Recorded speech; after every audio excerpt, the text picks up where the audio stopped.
things looking on the injury front ahead of this one? Yeah, we've got a few lads returning. So Levi's trained another full week again. Reece as well. So yeah, looking promising. And a big boost having those two back. How close are both of them to starts, do you feel?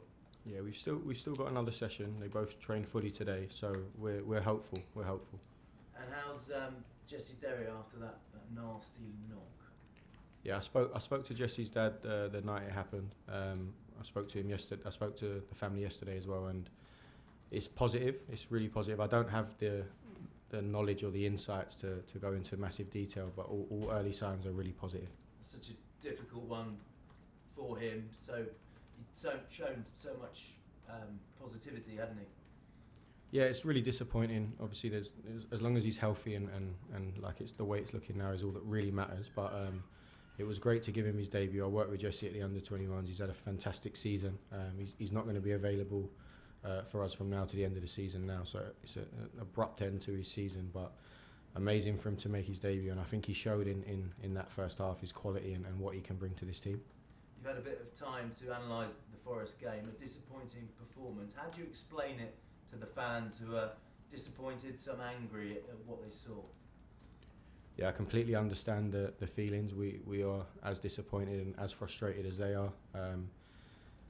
I put it down to probably not responding well enough to the early setbacks that we had, and we need to be much better in those moments. It's happened before, and it's something that we will address and try and improve for the upcoming games. Some fans suggesting that the players are down tools. Is that fair? No, I wouldn't agree with that. The performances haven't been good enough. We're in a really bad run at the moment. The Leeds performance was a glimmer where we thought we could build on that, and we weren't able to do that. But I do see these boys every day, every training session, every meeting in the gym. They're in a good place to go and attack games. We just haven't been able to translate that on the game on Monday. So hopefully we can improve that on Saturday. And is the supporters' unrest off the field filtering through the atmosphere at the stadium? Does that affect the players at all? You can't really focus on that. You're playing in the Premier League against really high level opposition. So your full focus needs to be on the match and the moment. After the game on Monday, Jamie Carragher said the club is broken. How do you feel hearing those words? Yeah, it's Jamie's job he's a pundit, he's got to give his opinion, and I respect that. That's his job, and it's what he's there to do. I can only speak on my experience at this club, and I think that there's a lot of foundations for this team to have success. We're not in the best form at the moment. We're not performing the way we should be, but I do think there are foundations there for this team to be successful. And is European football key for those foundations, and how determined are you and the players to deliver it? Yeah, we've got 4 games left. We need to attack every game and show our level like we have done at times this year, not recently, and put ourselves in the best position to achieve that. And from a personal point of view, are you able to enjoy this period at all? Some people saying it's a poison chalice. How are you finding it? Yeah, it's a challenge. It's tough. You don't like losing games. No one likes losing games of football, but I'm enjoying the challenge. I'm embracing the challenge, and I've got a job to do and try and support the players and give them the best platform to win football games. It's my job, so if we win, I'll enjoy it. If not, I'll just like everyone else, I'll be frustrated and angry. Okay, thank you. Thank you. Thanks, James. Roger? Hi, Calum. Hi. Hi. Just going back to the Forest game, you said that the first 15 minutes was unacceptable. How do you go about ensuring that doesn't happen again? Is that down to you? Is it the players' collective responsibility? And do you feel empowered to sort of lay down the law to the players if you're not happy with what you're seeing out there? Yeah, it's down to all of us. I can be honest and open, and we review the game. We made some big mistakes in that first 15 minutes, and Nottingham Forest punished us. And you can't do that at this level. You can't do that against teams that are fighting for their lives to stay in the league. And especially the form we're in, it hits us a little bit harder. The confidence isn't there to go and bounce back. But regardless of that, at any level, you can't make the mistakes that we did in the first 15 minutes. And we've reviewed the game, and we're going to do our best to make sure that doesn't happen again. you're coming up against a side that had a similar start in their last match. They were 2 down inside 15 minutes or so. Do you feel that, given that their results and perhaps the defence of their title hasn't been what they'd have expected, are they a team? Are they in a similar boat to Chelsea at the moment? They're a really good side. Got a lot of good players. There's a lot of threats that we have to be aware of. We also have a lot of good players, and we're just focusing on ourselves at the moment and making sure that our performance levels are at a higher level than what they have been.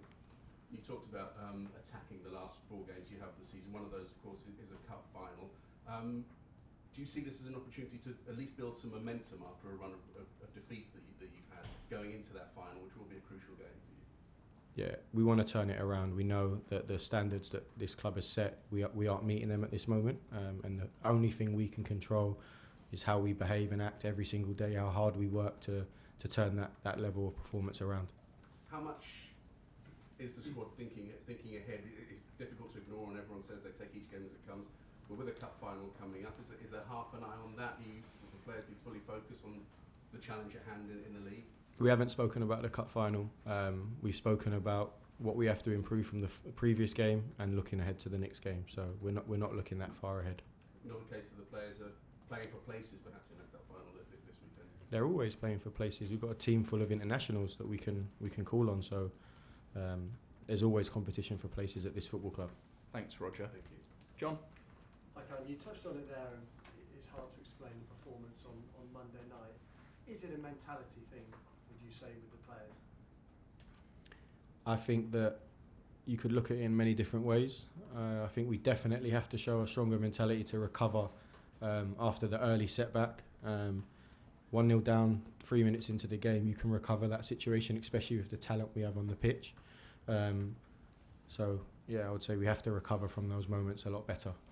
And would you say the players now owe it to the fans in the final 4 games of the season, to pitch up and actually show some desire for the supporters who are, I think it's fair to say, angry at the moment? What's your question, sorry? Do the players owe it to the fans to pitch up, show some desire in the final 4 games of the season for the fans? Because there is a lot of anger out there, I think. Yeah, we know, the players know, I know, the staff know, everyone at the club knows that the recent performances have been nowhere near the expected standard, and we're going to do everything we can to improve that. Have you sat down with the players and said that, this is unacceptable, the situation and the way things are going at the moment? I mean, how much impact do you think you could actually have in this short space of time? My role as the coach is to review the game and explain the moments that have cost us or moments that we could have took more advantage of. So we're looking at it more from a football perspective, in some of the things that happened within that game that we can do a lot better, and hopefully that shows on Saturday. Thanks, John. Keris? Hi, Calum. Hi. Can I ask just specifically about Garnacho, Neto and Sanchez after he went off with the head injury as well? Are they expected to be available this weekend? Neto and Garnacho are carrying knocks, so it's looking unlikely that they're going to be available. Rob is also not going to be available after the injury that he sustained in the Nottingham Forest game. And so what do you see as your attacking options in that case, I guess? Because a lot of them have picked up knocks. You're looking pretty thin on the ground at the front. Yeah, we've still got a lot of good players, still got a lot of players available that can impact football games. So we're going to have to make up some of the players we're missing in different ways, in the way that we shape the team up, but I probably don't want to go into too much detail on that right now. And the reverse game against Liverpool probably was one of Chelsea's results of the season. Has that come up this week? Have you been, have the group been reflecting on that and how they can perhaps bring back some of what they showed on that day? Yeah, as a staff, you watch your opponents' games. You always watch the previous game from the last time you played them to see how it looks, to see how it matches up, to see if there's anything you can go after. So we haven't discussed it with the group per se, but we've watched a lot of Liverpool games.